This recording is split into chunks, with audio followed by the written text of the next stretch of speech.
Hi, this is Alan again, and we are with the Solid Rock Sunday School class, and we are meeting again from the Kennedy compound. Hey, beautiful weather outside. Can you believe we was at 105 and 106 this week, and this morning it is in the 50s as I am recording this. So, beautiful weather, great week, and we're looking forward to being back in church here just in the next couple of weeks. But we're headed back to where we was at prior, and we've been in Galatians, the 5th chapter, and verses 22 and 23 for sure. We're going to kind of pick up all of the fruits of the Spirit again. I think probably by this point, man, you're probably kind of sick of this fruit salad that I've been working with for the last few weeks, but we've been talking about love and joy and peace, long-suffering, gentleness, goodness, and we finished the second triad that we was working with. Here we're headed for the third triad. So that first triad, just as kind of a fast piece of review here, love, joy, and peace, found there in verse 22, which, these are habits of the mind that find their sources from God. The second triad that we finished up last week with was these are the qualities that kind of reveal themselves in our relationship with other people. And then now we're stepping into this third triad. This third triad, these are graces that guide the general conduct of the believer that are led by the Holy Spirit. Faith, meekness, temperance, those type of things. So we're going to be heading for those, and I'm going to pick this up back in Galatians, the 5th chapter, but I'm going to pick it up in verse number 19 like I have been all week long here, or every single week. And it says, "Now the works of the flesh are manifest, which are these: adultery, fornication, uncleanness, lasciviousness, idolatry, witchcraft, hatred, variance, emulations, wrath, strife, seditions, heresies, envyings, murders, drunkenness, revelings, and of such like, of which I tell you before, and as I've told you in time past, that they which do such things shall not inherit the kingdom of God." Now we step into the fruits of the Spirit, which are in verse 22. It says, "But the fruit of the Spirit, it's joy, peace, long-suffering, gentleness, goodness, faith, meekness, temperance. Against such there is no law. And they that are Christ have crucified the flesh with the afflictions and lusts. If we live in the Spirit, let us also walk in the Spirit." So we are known by the love of God that's in us.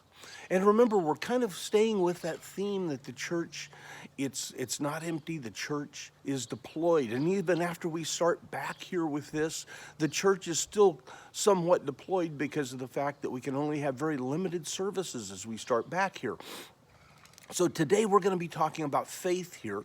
And first, let's kind of look at a couple of things. Let's define this thing about faith, because I think probably as we look at it, if I said, what is faith? The first thing you're going to say is, faith is the substance of things hoped for, the evidence of things not seen. But the word here in the Greek, it actually has two different meanings, and here it's used in a different sense. Here it's used in this passive sense, and it means something a little bit different. And actually, if we look into some of the other versions of the Bible, if we look into the Holman translation, if we look into the some of the others there, they all take and they actually interpret this over as being faithfulness, and that's a whole lot better as far as what we're talking about here. This is the situation on this. This is faithfulness that he's talking to us. It means trustworthy. It means reliable, is what we're talking about here in this particular verse. It relates to the aspect of one's character rather than to his activities. So it's best translated here as faithfulness. So let's look at the quality of faithfulness today. So we're going to run through several things. I've got to really kind of cram this in very, very quickly. We're going to be a little bit all over the board again this week with some scriptures. I hope you stay with me on this.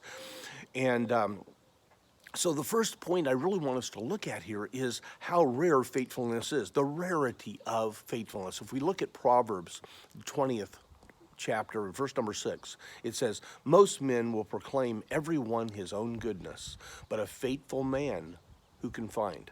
So faithfulness, it's fast becoming kind of a rarity in this particular day, but as we're going to look, it was kind of a rarity even back in the biblical day.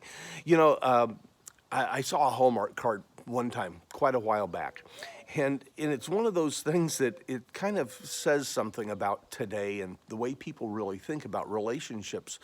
And this card, it kind of fits the mood here for what I'm trying to say. It says, I can't promise you forever, but I can promise you today. Well, you know, that's kind of real comforting, isn't it? I'll promise you today, but I'm not promising I'm going to be around a little bit later on. But it is kind of showing the fact that people are not willing to get into a deep commitment to faithfulness and willing to do that today. But, you know, faithfulness, again, it's kind of a rare phenomena, I guess you could say. The writer of Proverbs, I quoted a moment ago, also asked, a faithful man, who can find? He wrote these words 3,000 years ago. So again, it's nothing new here. You know, the book of 1 Samuel kind of tells us the story of a priest. And the priest was Eli, and I think most of us remember the story of Eli here and Hophni and Phinehas, his sons, who were unfaithful in several areas of their life. And, you know, not the least, I guess you could say, of this is the fact that Eli, he did not do right to the priesthood. So in 1 Samuel, the 2nd chapter, verse 35, God said, I will rise up a faithful priest that shall do according to which mine heart and my mind. So God said, you have not been faithful to me, and so I am going to raise up a different priest. I'm going to raise up a different person here. You know, God is looking for a priest who would take and rise above that mediocrity, somebody that would be faithful in everything. In Psalms, the 12th division, picking up in verse number 1, David takes and he laments here the lack of faithfulness in his own time, and he says, help, Lord. Boy, this one kind of grabbed me when I was looking at it. You know, help, Lord, for the godly man ceases, from the faithful fail, from among the children of men. So he says, you know, godly men, they just are hard to find. They just cease to be, basically. I know that Jesus, as we look into the New Testament, and Paul, as we look into the New Testament, both of them said much about faithfulness because there was a lack of faithfulness in their day too. Sadly, our day, it's no different. If anything, it may be a little bit worse. So I want to kind of throw out a question. This is the one area that I really miss about being here in person with you, is the fact I like to throw questions out. I love to hear some of your answers. Maybe you can pop a fast one back here as you listen to this. But, you know, can you think of some areas here where faithfulness is lacking, both in the spiritual realm as well as in our secular realm that we're in today? You know, I'm thinking about maybe some possible answers that you might come up with here. I just kind of tossed a couple in here, but one of them was responsibilities and debts. You know, people just fail to take and fulfill the responsibilities to pay their obligations here. You know, bankruptcies are absolutely on the rise here, especially during this pandemic situation. Bankruptcies are going to go through the roof, as we're going to find out in the next few weeks. But you know, people, you know, they take vows in their marriage before God, and then they take and we find them in other relationships with other people. You know, Christians, you know, take the responsibility of their church membership and their commitment to Christ, and they just are not faithful with it. Faithfulness, it's a rare thing, but it's greatly valued by God, as we're going to take and see here. So the rarity of faithfulness we've talked about here, and I just want to note here as we kind of hit a second point here, the requirement, though, that we have to be faithful to God. Through faithfulness, that's how we please God. Without faith, it's impossible to please God. Christians are required by God to be faithful. Paul's taking and talking about faithfulness in his ministry in 1 Corinthians, the 4th chapter. And as we look in verse number 2, he says, moreover, it's required of stewards that a man be found faithful. One of my favorite verses has been for years. I'm going to read it one more time. Moreover, it's required. Notice the word required here. It's not nice, it's not good, it's required of us that we be found faithful. The Bible teaches us that we must be good stewards. So what is a steward? Let's toss that up here just for a second. What is a steward? Well, a steward, it's a person who has great responsibilities over belongings that belong to another person. They are accountable to another person. They are a manager. Sometimes you might think of a person that is over a supermarket, and he is the manager. He is not the owner, but he manages it. And God has given each one of us all these talents and abilities and responsibilities for our Christian life, and we are accountable to God for our faithfulness of how we use our talents, how we use our abilities, how we use our time, how we use our resources that we've been given. How can we fulfill our responsibilities here if we're not faithful? Remember, he said, moreover, it's required of a steward that a man be found faithful. Every person who will be used by God must be faithful. Let's look at a couple of examples as we kind of come down through here. In 1 Corinthians, the 4th chapter, in verse 17, and it says, for this cause have I sent unto you Timotheus, who is my brother's son, and faithful in the Lord. Notice, Paul has sent Timothy. Why? Because he's faithful. As we also learned, when we look at the book of Colossians, we see that Paul again took and he sent Epaphroditus, their dear fellow servant, it says here in Colossians, the 1st chapter, verse 7, who is a faithful minister of Christ. So, and it goes on as we look in Colossians, the 4th chapter and verse 7, 4th chapter and verse 9, we see here that they're talking about faithful men of God. Peter did the same thing in 1 Peter, the 5th chapter, verse 12, when he referred to Silvanus as a faithful brother. So, do you see the importance here as we look at this of faithfulness in the life of the Christian? It's evident through the Bible. And again, we're not meeting in church at this point. We're not talking about attending church on a regular basis. Even we're talking about being faithful to God here. We're talking about being faithful to our Christian faith here. And why do these Bible writers, why do they place such a value on all this faithfulness if it's no concern whatsoever? It is because it is required of stewards they be found faithful, back in 1 Corinthians, the 4th chapter and verse 2. It's not just a good thing, it is required. So I want to look at a third thought here, and how do we recognize faithfulness? I think we're all fruit inspectors. Bible talks about us. We're not supposed to judge people, but guess what? We're supposed to be fruit inspectors, and we are fruit inspectors. So how do you recognize faithfulness in a person? The Bible takes and gives us some things to look for when we're taking and evaluating a person here being faithful. When looking for people to serve in a key position in a church leadership situation, we are looking for somebody that is a faithful person. If we take and turn over to Luke, the 16th chapter, and that's where I'm going to be in just a second here, when Jesus teaches us, 3 signs of a faithful person. So what are these 3 signs of a faithful person? First of all, faithfulness in little things. You say, well, if it was a big thing, I would be there, I'd be faithful, I would take it serious.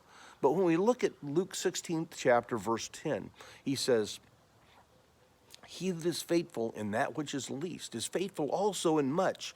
And he that is unjust in the least is unjust in much. Boy, that tells us something. A person, if they're not going to be faithful in little areas, they're not going to be faithful in big areas. You know, why do you think faithfulness in little things is such an important clue here? Why do you think that? Again, I'm going to toss that question out to you here just for a second. Think about it. Why is faithfulness in little things so important? We should be worried about the big things, right? Well, maybe some possible answers that we can kind of look at here would be, if he has been faithful in little areas, in seemingly nothing situations, then he could be trusted to be given more. And I think the Bible reads throughout that in regards to that and how important it is in the responsibilities we have that we take and be faithful in those small things. Faithfulness is in the least things and faithfulness in little things. So the second sign here, I think, of a faithful person is the faithfulness of handling his money. You know, I own a business. And in owning the business, I'm very careful who I open my checkbook to. In fact, actually, nobody signs a check except me. But I have people that spend money other than me. And they've got to be faithful. I don't want them just out taking and buying things they want, things they like, pretty little things. And I've got some extremely faithful people that I've given those responsibilities to. Back in Luke, the 16th chapter, in verse number 11, it says, if therefore ye have not been faithful in the unrighteous mammon. Now that word mammon we're talking about here is money. Who will commit to your trust the true riches? Let's think about that. How does a person's faithfulness in handling his money tell us something about the faithfulness in other areas of a person's life? Possibly the answer here is, if a person is going to be faithful with God, he's been entrusted in his care of stewardship, he'll probably be faithful in what we entrust him to care for other things. Stewardship, managing things. So let's get kind of practical here. You know, how can you show faithfulness in handling your money? Well, there's several areas, and I'm sure you can think of some as we look at it here, but let's just emphasize a couple here. You know, first, a person's faithfulness with his 10% as far as his tithing. God has given us 100%, and we don't own it. We're managers of it. And he only asked for 10% back from us. You know, he's entrusted us with that. Do we give him his 10% back? Remember the verse in which we just read. He that is faithful in least is faithful in much. So first of all, what about the tithe? What about our money? How do we spend it? Second thing I really thought about here as we looked at it, you know, have control over our spending, our wants. You know, too many people are just out there buying anything that some slick salesman will sell them, or anything that sparkles, or anything that they want. And we've got to have some restraint here when it comes down to our money. We need to live within our means. And we have to remember, someday we're going to retire, and when we retire, we better have money to live on. Boy, to try to think about living just on what the government's going to give us, that's not a pretty sight. That's really not a pretty sight. I see it every day with people and what they have to live on. Some of these people that did not take care of their past, and they're having to live on $1,000 a month, and that's almost not possible. So, you know, we've got to learn to say no. We've got to say no to some of our wants. Also, another thought here I had, we got to be faithful in just paying our bills. First of all, you know, I'm kind of a big Dave Ramsey fan, and the bottom line is, I don't think you really should have a lot of bills. You should have them paid for. You should be paying cash for things, not taking and throwing things on finance. But of course, we still have things we have to pay for, and if a person is not running their priorities right, if they're not taking and paying their bills, that's not a person that I want to deal with. So let's look again at another sign of faithful person here as far as Luke the 16th chapter, verse 12. It says, if ye have not been faithful in that which is another man's, who shall give you that which is your own? So a Christian who is faithful with the things that belong to other people can be trusted. Fourth here, let's look and consider this road to faithfulness. What is our road here to faithfulness? By road, I mean, how can we become more faithful? How do we take and go on this journey of faithfulness with the Lord? How do we get there? Let's look then at some areas which we need to be faithful in. We need to be faithful in several areas. In little things, in our money, in that which belongs to others, since we've already covered that, we're not going to take and spend a whole lot more time on that. So second here, we'll kind of look at the fact of we need to be faithful with our personal relationships. Those are important too. It's not just money when we think about being faithful. It's not just, it's to do with our time. It's to do with relationships with others. In the Bible, we can look at the fact that we need to take and keep our priorities straight. So, are we studying our Bible? Are we praying? Do we keep in that prayerful attitude during the week, every day of the week? Are we looking at our lives? Are we confessing our sins? And you say, well, I'm a Christian, I don't sin. Sure you do. Every one of us do. And we need to, because each one of us falls short of the glory of God, and we need to ask for his forgiveness. Just in the way that we live our everyday, consistent, godly lives, we need to be responsible there. We need to realize that people are watching us, people are looking at us, and we need to live a responsible life there. In believing, as believers here, we need to be a constant witness. Also, are we reflecting the Lord Jesus Christ? So, also, I want us to consider, are we faithful in regards to our families? I kind of talked a little bit about this a second ago, but men, are you faithful to your wives? Are you faithful to the spiritual responsibility you have to lead your family? And then, wives, are you faithful to your husbands? Are you faithful to your children also here? It's not just husbands that have to be faithful. Women have to be faithful also. Children, you've got a responsibility within the family. And you've got to take and respect and honor and obey your parents. We also need to look at our responsibilities that we have with our local church. Are we being faithful? If we're supposed to be there, are we just calling in sick? Are we not showing up? Are we doing it in a fashion that shows that we care? In Hebrews, the 10th chapter, verses 23 through 25, he says here, and I want to read this, so Hebrews 10:23 through 25, he says, let us hold fast the profession of our faith without wavering. Notice he says, without wavering. For he that is faithful that promised. Verse 24, and let us consider one another, provoking one another to love and to good works, not forsaking the assembling of ourselves together as the manner of some is, but exhorting one another, and so much more as we see the day approaching.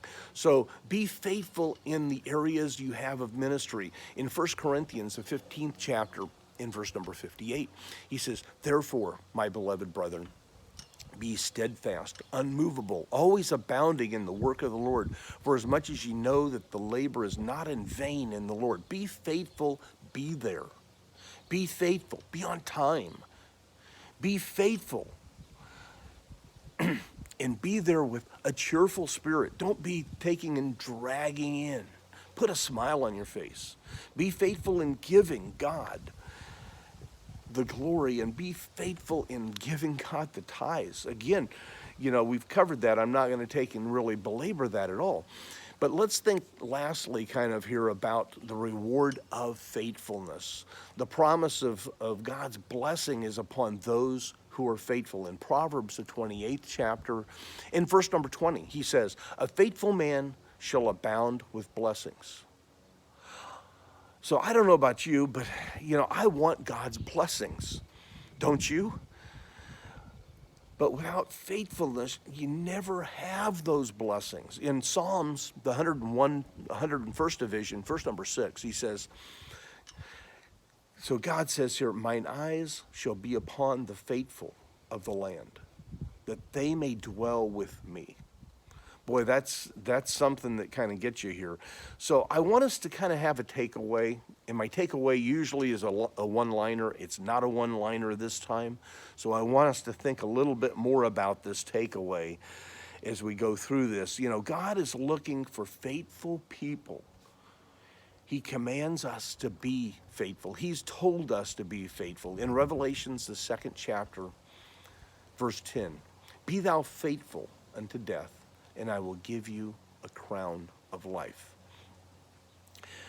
But as we look at faithfulness, here's the piece I really told you I'm going to kind of belabor here just a little bit. Faithfulness gets boring. Faithfulness, it becomes mundane. Faithfulness feels like you're going in circles and you're absolutely going nowhere sometimes. Faithfulness feels like a routine. It feels like a rut sometimes. This is when God is working on our lives. This is when God is testing us to see if he can trust us with more. Sometimes when we're spinning in circles like a lump of clay is spinning on a potter's wheel, we think we're just going nowhere. And in fact, the potter, God himself, is molding us into what he wants us to be within our lives. You have to have faith and trust in God, and remember the fact he knows what's best for us. We stay in his will, and we know that all things work together, but who do they work together the best for? Those that love God. Remember Jesus in his first miracle? Water to wine. Now, can you imagine being that person that went after all of those pots of water? When they took and they drew all that water, it was water. When they brought it back to Jesus, it was water. They didn't see the results until the end. It was the very end when they saw those results of the miracle, when the water turned to wine. Think about Joseph. I love to think about Joseph a lot. That's just one of those people in the Bible that I really think a lot about. Let's look at Joseph just for a second. He was faithful at home. Then his brother sold him off as a slave. What's really interesting, he didn't have things that was going well for him, but he took and he was faithful as a slave. And when he was faithful as a slave, God blessed him. God gave him great responsibilities. Then somebody told a lie against him. His master's wife took and told a lie on him. He ends up in prison. But he's found to be so faithful in prison that the guards trust him, and he becomes a person with responsibilities in jail. Then take and look a little bit beyond that. He's faithful to God in his witness, and we see that is how he ends up getting out of prison. He's faithful in prison. God sees him faithful in prison, and all of a sudden now we see he interprets dreams. He interprets dreams for then finally the king himself. And when he does that, all of a sudden we see that he is promoted to a prime minister of the entire country. Why? Because he was faithful at home, because he was faithful as a slave. He was faithful as a prisoner. And then he was faithful beyond that with the very large things. Let's look at David as we kind of wrap it up. It's my last illustration here. He's faithful at home, even after he was anointed king. What was he doing? He was out feeding the animals. He was shoveling the poop out there, guys. And he was anointed the king of Israel. but it wasn't quite his time yet. He was faithful when he was made fun of, when he stood before Goliath. His brothers made fun of him. Nobody thought he could do the job, but he did. He was faithful to King Saul, even though King Saul was out trying to kill him and running all over the countryside trying to kill him. So the message I really want us to think about here is we need to be faithful in our secular life, and we need to be faithful to God. You guys have a great day. I know I've had my cup of coffee here. I hope you've had yours. And I will see you very shortly. Love all of you. If there's anything I can do, call me. Hey, thanks for a few of the comments that I've seen popped onto Facebook here. And thank you for some of the calls and some of the inspiration some of you have given us. It's been kind of a rough time. It's been different. And I think it's going to go on for a little while, it looks like. So, hey, be good, and I'll catch you later. Thank you.